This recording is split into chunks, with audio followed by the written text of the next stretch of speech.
in the Jewish culture. So, the bride knows that she is going to wed. Siya po ay ikakasal. Pero in the Jewish culture, hindi niya alam kung kailan darating yung groom. And so, ano lang ang gagawin niya? She has to anticipate. She has to be excited. She has to wait for the groom to come. Yung kanyang Jewish groom. Ganun po yung kanilang culture. She prepares every day with excitement, with anticipation, with love and joy for her groom. So, in the same way, the church is the Christ bride. We know that he will come. The groom will come. We just don't know when. So what do? Just like the Jewish bride, we prepare daily. We prepare every day with anticipation, with so much joy. We live in joyful expectation that the groom, our groom, will come.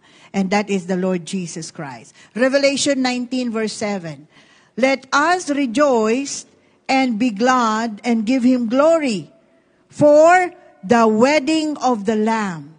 For the wedding of the Lamb has come and his bride has made herself ready. Ito po yung tinatawag na ang kasalan na mangyayari between the Lamb and the bride. Who is the Lamb? The Lamb of God is the Lord Jesus Christ. Revelation 19:7. Let us rejoice and be glad and give him glory, for the wedding of the Lamb has come. Ito na po yun. For the wedding of the Lamb has come, and his bride has made herself ready. Who is the bride? The church of Christ. Tayo po yun, ang iglesia ng Panginoon. Hindi po ang iglesia ni Kristo na relihiyon, kundi the church, the body of Christ. Tayo po yung bride ng Panginoon. So, we are called not to guess the timing, not to guess the time, but we know in our heart, because tayo po yung ikakasal eh. Alam natin na babalik ang Panginoon. Ang gagawin lamang po natin ay maging handa anumang oras ito mangyayari. Amen? So, we are the bride of Christ. Now, isa pang mga katangian ng pagbabalik ng Panginoon is, it will be like in the days of Noah. Okay? It will be like in the days of Noah. Makikita po natin during the days of Noah. Matthew 24:37 to 39. But as the days of Noah were, so shall also the coming of the Son of Man be. For as in the days that were before the flood, they were eating, they were drinking, marrying, and giving in marriage, until the day that Noah entered into the ark, and knew not until the flood came, and took them all away, so shall also the coming of the Son of Man be. Ano raw yung mga panahon ng pagdating ng flood, yung panahon ni Noah, ganun daw ang magiging pagdating ng Panginoon. Ang mga tao raw ay nagigiliw sa eating and drinking and marrying and giving in marriage. Ito yung mga pinagkakabala nila. It is all works of the flesh. It is all material things. Lahat po ng mga bagay na ito ay hedonistic, satisfying the flesh, satisfying the cravings of the body. Pero yan daw po ang katangian din ng pagdating ng Panginoon.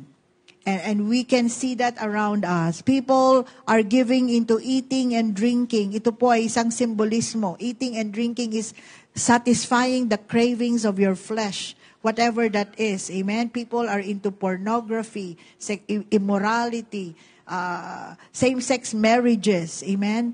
Now, marrying and giving in marriage is so acceptable in our society. Lalaki sa lalaki nagpapakasal, babae sa babae nagpapakasal. This is abominable in the sight of God. I'm sorry.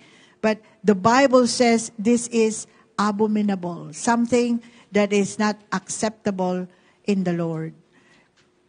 Pero ito raw po ang magiging kaganapan sa huling kapanahunan. And what was Noah doing during that time? He was preaching. He was warning people. Amen? Ano pong sinasabi niya? Repent. Because he was building a big ark. And the big ark is for their salvation. For his family. para sila maligtas mula sa darating na paghuhukom. Sapagkat ang sabi ng Panginoon, huhukuman niya ang daigdig, sapagkat people are given into eating and drinking and marrying. They are just satisfying the cravings of their flesh, but they have no spirituality. They have no longing for God. They have no longing to worship God, the Creator.